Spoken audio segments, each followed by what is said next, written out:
Nicolas, thank you for being here. Very excited to talk about art and technology. And um, can you tell us about how these two have integrated over the last, let's say, 50 years? Yeah, the story, the real story, the complete story would be really long because we could go back to the Greek, I guess, who were using technology.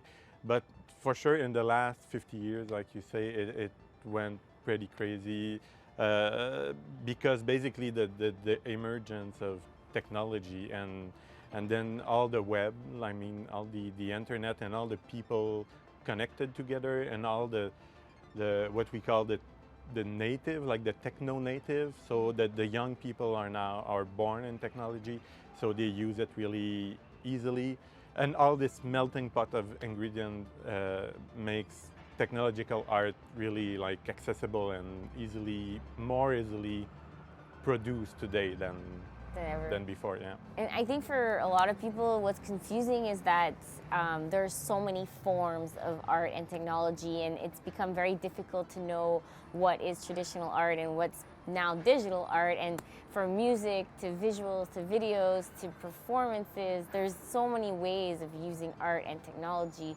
Can you tell us about the different ways that you've seen that are current today? Yeah, that's the beauty, I think, that now actually like everything is more or less digital. Like you always have some technology somewhere. Right. So it's more transparent. Like probably that in a couple of years we won't even talk about digital art because it's going to be so integrated everywhere. But then all the different forms, I mean, there's like a lot it's coming a lot from the video art, and the merge of video and music is a common type of digital art. So all the audiovisual performances, for instance, so where you have a screen with usually abstract visuals and some music. So this And is like usually there's two artists, right? There's one artist doing the visuals and one doing the music, or everything's possible actually.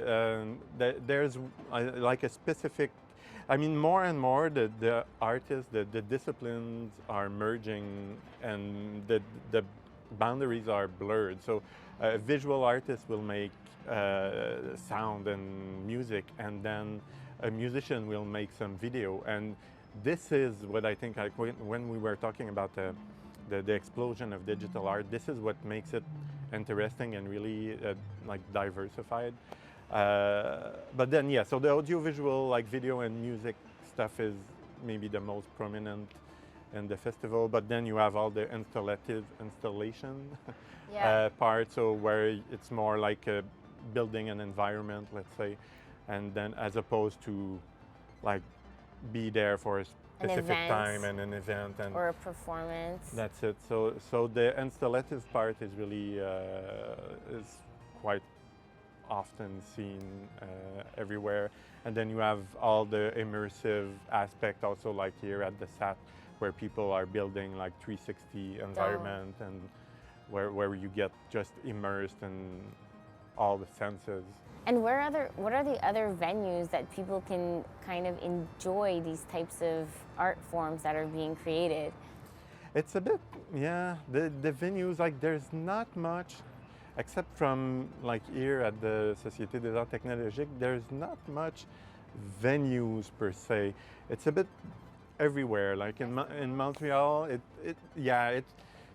but mainly like the scene is concentrated within the festival, and I think it's also linked to that connectivity. You know, everybody are linked together. Everybody, like all the digital art scene, like all the participants are really connected. So they found ways, like that. It's the formula. As there were no venues per se, so that's the formula they took, like the Like festival, Mutech, Electra. Mutech, Electra here, and then all over the world. In Europe, you have like plenty. In every little town, you've got like a festival where you can have digital art, and that network is really like super strong.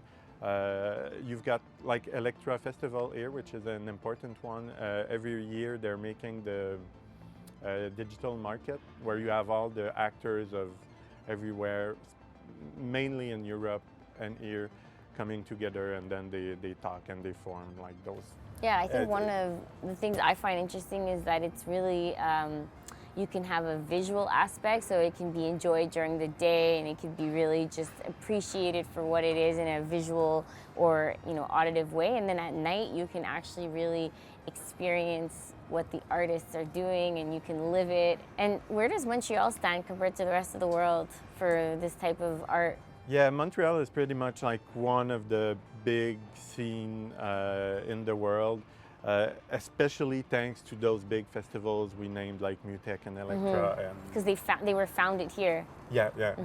And now they're traveling. And now they go like everywhere. Like you've got Mutec in Japan and South America, and it's working, and it's really cool because they're exporting the local artists everywhere in the world. And so, I mean, it's known, you know, everywhere you go, it's known that Montreal is like the place to be for digital arts right now. Yeah. That's great. Thank you so much for being here today and explaining. Pleasure. Thank you.